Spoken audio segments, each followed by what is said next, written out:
Sveiki, kovinių menų gerbėjai, su jumis kovinio sporto laida Bushido ringas. Labas vakaras, Dolita. Labas vakaras, Ryte. Visiškai neužilgo, jau šį sekmadienį KOK Classic 5 turnyras, su nekantrumu laukiame ir mes, ir visi kovinių menų gerbėjai. Bet mes su tavimi dar nekalbėjome apie pagrindinę to vakaro kovą, tai kasgi pasirodys? Na, iš tikrųjų, tie, kurie seka KOK turnyrus, tie, kurie lankėsi mūsų oficialioje svetainėje kokfights.com, galėjote stebėti, kad kovos jau yra sustatytos, o pagrindinėje kovoje mes išvysime Mindaugą Narauską. Mindaugas Narauskas turėjo traumą, metus laiko nedalyvavo turnyruose, tačiau į paskutinį turnyrą jisai sugrįžo ir pamatėm, kad sugrįžo jisai iš tikrųjų tokios labai rimtos formos. Ir pratęsiant Ryti tavo mintį, kiek teko kalbėti su Mindaugu Narausku būtent paskutinėje jo kovoje, po kovos, kaip jis jaučiasi, jis paminėjo traumą ir kaip buvo iš tikrųjų sunku po jos atsistatyti, tačiau pritarsiu tau, kad jis su pilnu pajėgumu grįžo į ringą ir nekantrauju pamatyti, kaipgi jam seksis vasario 28 dieną.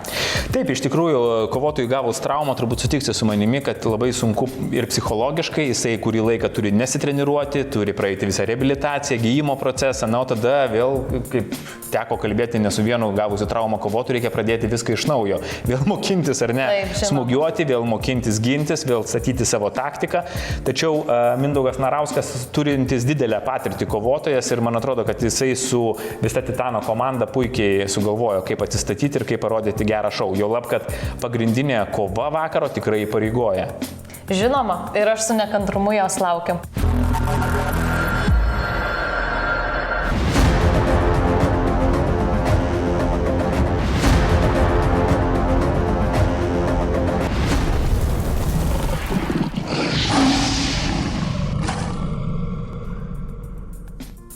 Labai džiugu, kad studijoje kartu su manimi Remigijus Viršilas. Sveikas, Remigijau. Sveiki visi. Nesakyk, kelios dienos lieka iki visų lauktos dvikovos, apie kurią daug kalbama, daug rašoma, socialiniuose tinkluose tiesiog lūžta kai kurie portalai nuo prognozių, nuo interviu, nuo spėjimų, kaipgi viskas įvyks. Taigi dar kartą noriu mūsų klausytėjams priminti, kad vasario mėnesio 28 dieną KOK Classic 5 turnyre įvyks Impact Fight dvikova, kurioje Remigijus Viršila susigaus su garsiuoju Rimkenzo. Tai Remigijau, sakyk, liko keletas dienų. Kaip jautiesi? Kaip čia pasakius, kaip jaučiuosi. Šiaip tai neturiu nei jokio streso, nepatiriu nieko, bet viskas bus prieš akį dar, kaip sakant, kaip jau lipsiu į ringą. O jaučiuosi šiaip gerai, todėl nes greitai ateis laukiama kova ir laukiamas turnyras. Na, ko gero, tas laukimas, ar ne, irgi toks truputėlį galvojai, jau greičiau prasidėtų, išeičiau į ringą ir tada... Čia būna, žinai, kaip aš sakau renginiuose, truputėlį jaudinasi, bet kai užlipi ant scenos ir pasakai pirmą žodį, visas jaudulys dingsta. Tada atrodo, kad, viskas vyksta taip, kaip tu jau pasiruošei. Aš laukiu, kada galiu pradėsiu valgyti skaniai. Apie svorį čia yra atskiras dalykas, ar ne? Kai buvo sutarta ši dvikova, koks svorio skirtumas tarp jūsų buvo, kiek kilogramų? Pas Rimkenzo, man atrodo, sakė 75 kilogramai, pas mane 96. Tai 21, man atrodo, skiria. Oho. Ir jūs sutarėt, kad tada vienas augina masę, o kitas augina, aš metu jo. Ir aš numečiau jau 13 kg, nes dabar 83 kg. O Rimkenzo, kiek girdėjau, 80 kg. Tai žiūrėkit, toj vienoj kategorijai būsim. Artėjant pavasarį, man atrodo, daugelis merginų tiesiog pasiėmė bloknotus ir galvoja, užsirašysime, kaip kitos 13 kg numesti. Turbūt kūną reikia treniruoti, ar ne, kad per gana trumpą laiką nukristų toks kiekis kilogramų ir sveikatai nebūtų nieko pavojingo.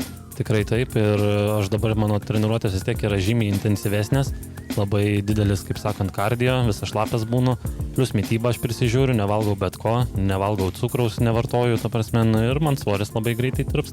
Sakyk, daugelis linksniuoja tave kaip fitneso šakos atstovą, tačiau kažkur tarp eilučių straipsniuose visgi pasirodo ir mes kalbėjomės, kad visgi į fitnesą tu pasukai po gimnastikos, ar ne? Ir tas street tokia gimnastika, ar ne buvo? Tai buvo gatvės gimnastika ir aš iki šiol esu jos entuziastas ir, kaip sakant, fanas, nes aš visą nuo to kelią savo pradėjau. Ir gimnastika tai, mano galima sakyti, buvo aistra, bet tačiau aš patyriau nugaros traumą ganėtinai stiprią, todėl turėjau pereiti į fitneso sportą. Tai sakykime, galbūt tie, kurie tave linksniuoja, kaip ir sakiau, fitneso atstovų, turbūt mintise, kurie tavęs nematė, įsivaizduoja, kad bum, ateini, rankos ten nepakelia, ar ne? Tai sakykime, perėjus iš gimnastikos vis tiek tas lankstumas, ar ne, ta jėga tokia, viskas išlieka ir tau padeda. Nu, kaip čia pasakius, seniau buvo taip ir lankstumas ir viskas, bet aš kai padariau pertrauką nuo tos, sakau, savo traumos, tai man maždaug apie 3 mėnesius iš vis nesportavau, o paskui pradėjau pereiti būtent su savo svoriu ir dirbau grinai gimtoje sporto salėje. Tai apie 4-5 metus buvau apleidęs gimnastiką, dėl to tikrai galima sakyti sumedėjau. Aha. Jo, tai dabar buvo sunku persiplėšti vėl į kovinį sportą, nes ten reikia greičio visko, bet, aš stengiuosi ir dirbu ties tom. Dirbi su treneriais, ar ne? Taip. Kokios šakos kovinio sporto pakraipos treneris tave treniruoja? Turiu kelis, net vienas bokso treneris, o kitas MMA. Aha, MMA, taip? Taip. Supratau. Na, noriu priminti klausytojams, kad Impact Fight dvikova vyks pagal bokso taisyklės, 3 raundai po 2 minutės, 12 uncijų pirštinės, tokios truputėlį didesnės, tai reiks ir ištvermės. Ką treneris sako apie tavo ištvermę? Kai tik tais pradėjom, tai pajokavo, kad ištvermės iš vis neturiu. Nes, žinot, vis tiek sporto salėje ten kelnoji tas svorius ir visa kita, tai neapsikrauni tokio greičio, ten nereikia ištvermės. O būtent dabar, kai perėjau, tai taip, su kiekviena treniruotė pas mane ištvermė augo, žinoma, aš ir tais ir krosus bėgiojau ir viską. Dar kai sniego pilna buvo, kaip per Rokio filmą, per pusnis bėgdavau, bet taip stengiausi, atidaviau visą save ir ištvermę tikrai padidinau. Tai ir kiek laiko tos intensyvios treniruotės?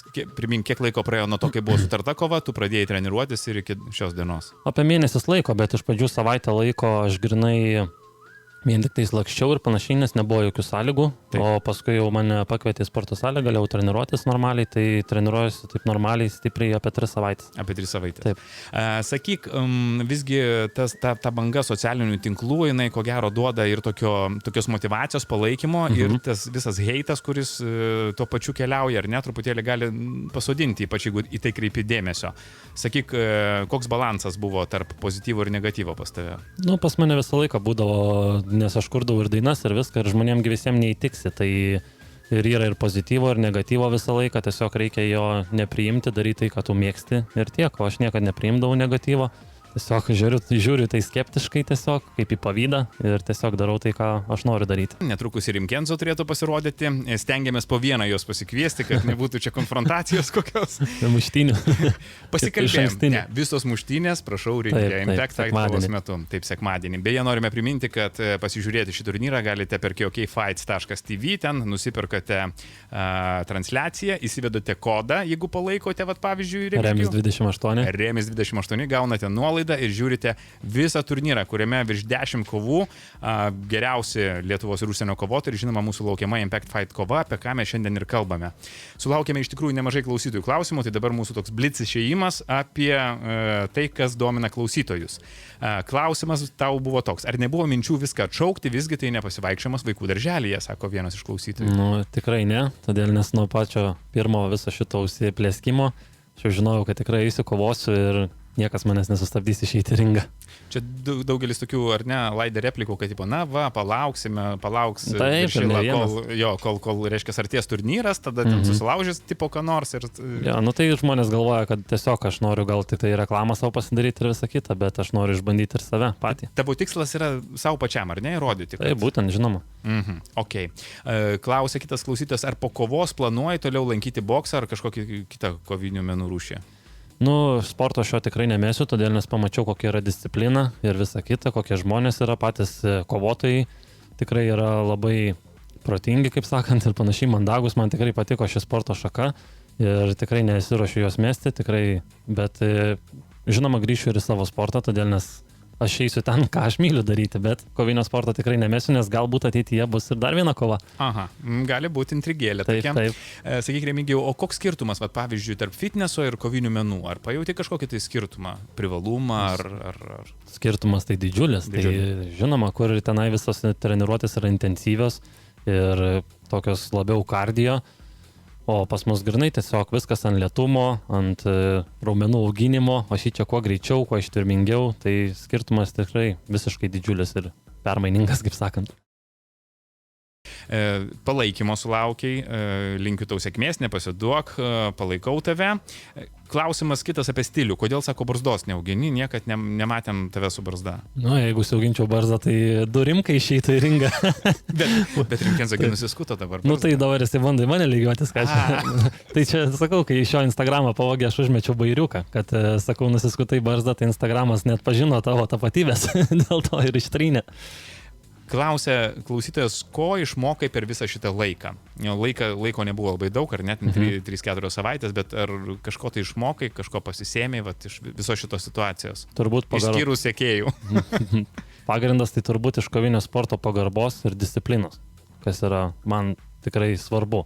Nes Lietuvos jaunimas ir panašiai būna labai negatyvūs žmonės ir aš galvojau, kad ateisiu kovinį sportą ir tenai bus tokie visi ten pasikėlę, iš pradžių galvojau negatyvūs, o visiškai priešingai apsisukę. Net, sakau, mūsų sporte, kur mes ten kilnojam štangas ir panašiai žmonės susitinka, jie nei nesisveikina, nei nieko, čia visą laiką buvo labai didžiulė pagarba ir net aš pats nesitikėjau, kad taip man kiekvienas iš kovotojų padės, nors žino, kad aš esu neprofesionalas. Oi, klausyk, Viršila, mes galėtume kalbėti čia valandą laiko su tavimi.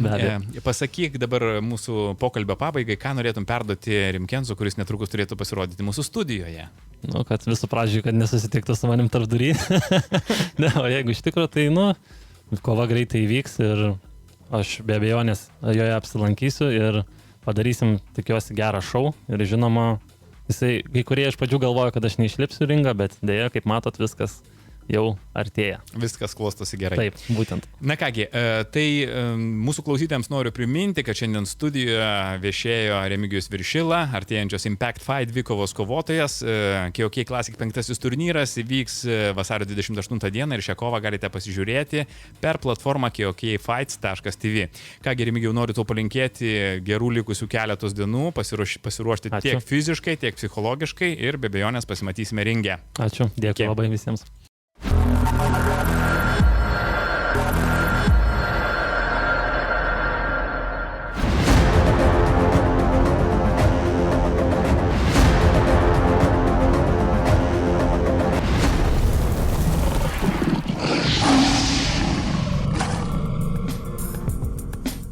Dienos svečio rubriką tęsėme, ką tik Remigijus Viršilam išėjo iš mūsų studijos ir krosiuką lengva prasibėgęs pas mūsų studiją įlėkė Dovydas Rimkus Rimkenzo. Sveikas. Labą dieną. Sakyk, nuskriaustas paskutiniam dienomis, ar ne? Kažkas nuhakino tavo Instagram accountą? Ar kaip ten buvo? Man atrodo, kad užreportino mane dėl mano visokių tenais, kai kuriuo išsireiškimų tenais, dėl komentarų ir ten kelimo kitokio šiek tiek turinio. Aha, kontento turinio. Jaučiuosi kaip Donaldas Trumpas Twitteryje. Supratau. Mes su Viršila kalbėjom, sakom, netgi, Viršila sulaukė tokių kaltinimų, kad lygtai gal čia net jo kažkokie fanai pasitarbavo, ar ne, kad tave morališkai truputėlį... Jo, man kažkas rašė, sako, mačiau Viršilą ieškojo hackerio, sako, čia tikriausiai šitam reikalui. O sakyk, apskritai, ar ne, socialiniai tinklai užima daug laiko tavo gyvenime dabar? Nu, 80%. 80%, ar ne? Tai kiek, jeigu nori išlaikyti tą savo, reiškia, įdomų turinį, kiek turi istorijų per dieną sukelt maždaug? Nu, geras klausimas, manau, kad... Nu, bet plius minus. Kokius 8, kokius, manau, arba, kartais užtenka ir poros, per tam gerų, jo. Aha, supratau. Gerai, pasikalbėsim apie artėjančią kovą. Visgi liko keletas dienų, vasario 28 dieną, KOK Classic 5 turnyras, kuriame pirmą kartą vyks ir Impact Fight kova Dovydas Rimkus Rimkenzo prieš Remigijų Viršilą. Koks jausmas likus keletui dienų iki kovos? Visgi, man atrodo, kovoti tikrai tau nėra naujiena. Tai, sakykime, ar ši kova kažkokia kitokia, ar jauties kažkaip kitaip, ar viskas tas pats kaip ir būna prieš kovą?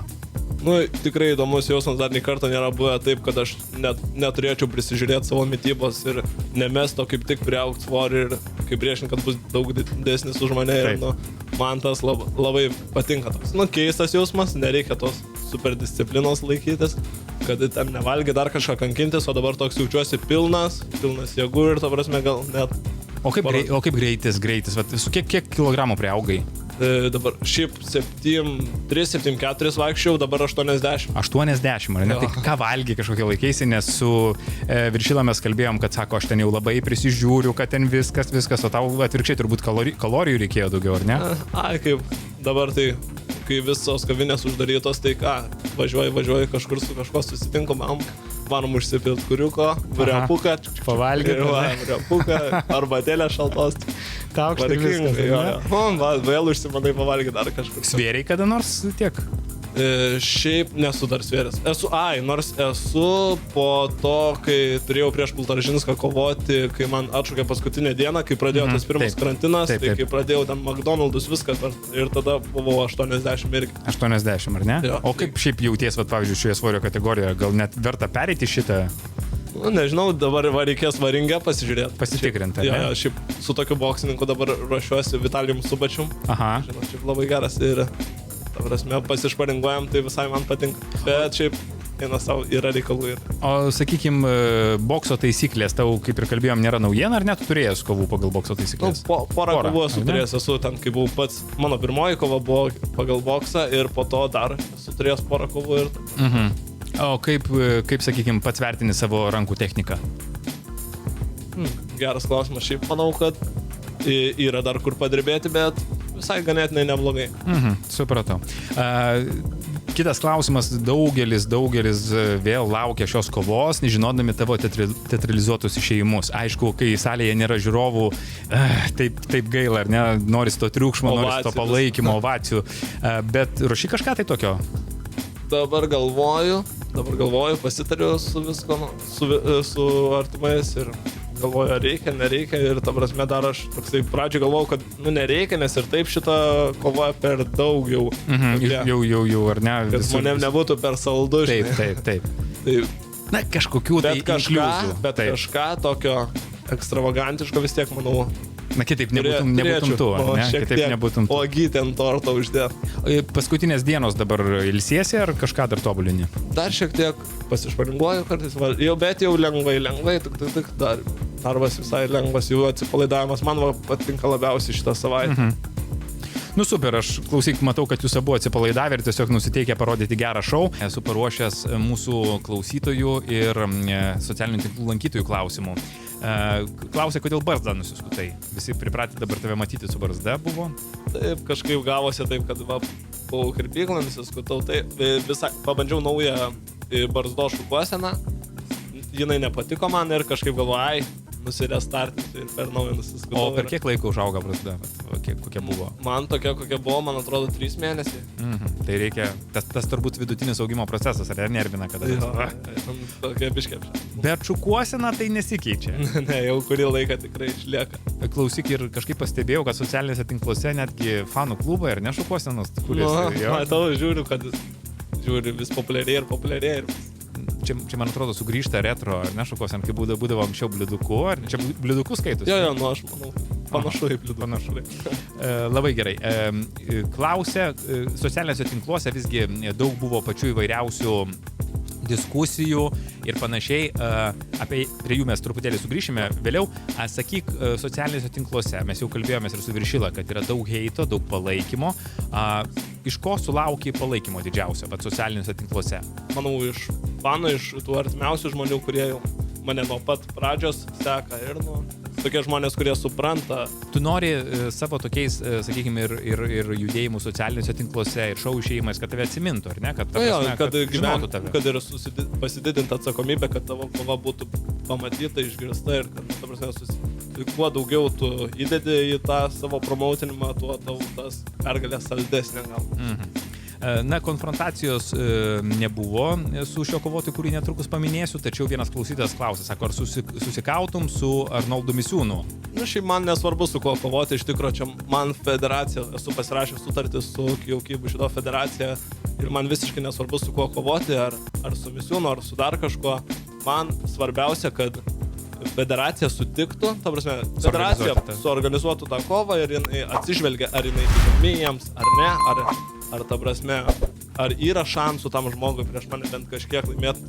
O sakyk, pavyzdžiui, su kuo norėtum sukovoti šiaip gyvenime, galvoju, na, sakykime, pasistiprinsit savo techniką, ištvermę, su kuo norėtum sukovoti? Ar turi kažkokią svajonę, ar tau tiesiog nesvarbu, kad po truputėlį? Nesvarbu šiaip, man svarbiausia, kad aš kuo toliau, tuo labiau tobulėčiau ir kad priešininkai būtų tokie, kurie man leistų save spausti iki maksimumo ir kelti savo meistriškumo lygį. Labai gerai. Na kągi, Rimkenzo, žinok, vėlgi, kaip sakiau ir Viršilai, mes galime kalbėti čia valandą apie gyvenimą, apie visus dalykus, tačiau laikas mus spaudžia. Sakyk, ką norėtum perduoti savo priešininkui? Liko keletas dienų, paskutiniai akcentai. Kad nesijaudintų, kad viskas bus gerai, kad jeigu jau jis įžengs į ringą, jis man jau bus atnešęs pinigų, nes su treneriu esu susilažinęs dėl to, kad ar jis įžengs iš tikro. Ir tikrai didžiulė pagarba, jeigu jis įžengs į ringą ir jau bus viskas gerai, nes mačiau susižydė pirštą ir net jam parašęs, ar kovos ir viską. Sako, mane net ir sako, su ramentais ėjusiu į kovą, nieks jau nesustabdys. Nusiteikimas geras. Nusiteikimas geras, tikrai kovotojo dvasią Viršila turi. Puiku. Aš kaip ir minėjau su Viršila, kaip kalbėjomės ir su tavim, kad, na, iš tikrųjų, pajokėt jūs vienas kitą, truputėlį pašėpėt, bet labai stilingai ir tikrai be jokių žaidimų. Tai tas pagarbos išlaikymas, tai man atrodo, kad vienas yra iš kovinių menų kertinių akmenų. Tikrai toks yra. Kągi, Dovydai, noriu palinkėti tau gero pasiruošimo, nekantriai lauksime tavo kovos, o klausytams norime priminti, kad jau vasario 28 dieną Impact Fight dvikova KOK Classic 5 turnyre. Na, o šią kovą ir visą turnyrą jūs galėsite pasižiūrėti per kokfights.tv. Ačiū Dovydai ir iki naujų susiklausimų. Viso gero, laimingai. Dėkui. Taigi, ačiū Jums, mėly žiūrovai, už skirtą laiką. Manau, kad mes maksimaliai apžvelgėme, kasgi mūsų lauks vasario 28 dieną ir noriu su Jumis atsisveikinti iki kitų kartų. Na, o aš noriu priminti, kad kaip bebūtų gaila, turnyras vyks be žiūrovų, tačiau šį turnyrą stebėti galite tiesiogiai per kokfights.tv, nukeliaukite į šį puslapį, užsiprenumeruokite šio turnyro tiesioginę transliaciją ir palaikykite Lietuvos kovotojus. Mes su Dalita atsisveikiname, iki kito karto. Ate.